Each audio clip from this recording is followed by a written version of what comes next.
Vous ne devinerez jamais qui a entrepris la première campagne anti-tabac de l'histoire. C'est Adolf Hitler, lequel avait beaucoup fumé dans sa jeunesse, jusqu'à la fin de la guerre, mais avait fini par arrêter, considérant qu'il gâchait là son argent.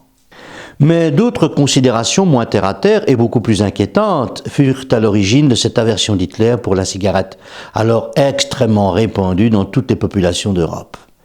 Hitler pensait que le tabac nuisait à la santé et à la fertilité de la race aryenne, laquelle n'existe pas, mais en effet, le tabac nuit à la santé.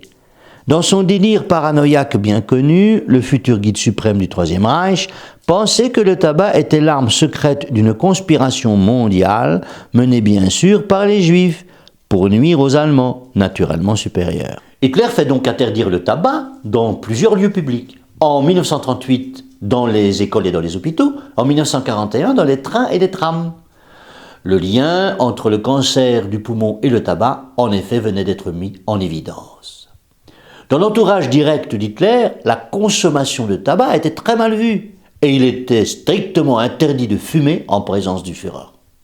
Hitler se moquait d'ailleurs régulièrement près de ses proches, de Churchill suçant son gros cigare, de Roosevelt avec son ridicule fume-cigarette et des 50 cigarettes quotidiennes du camarade Staline, excès qui d'ailleurs tua ce dernier. Ajoutons qu'Hitler n'aimait pas du tout la viande rouge et se révulsait à la vue du sang.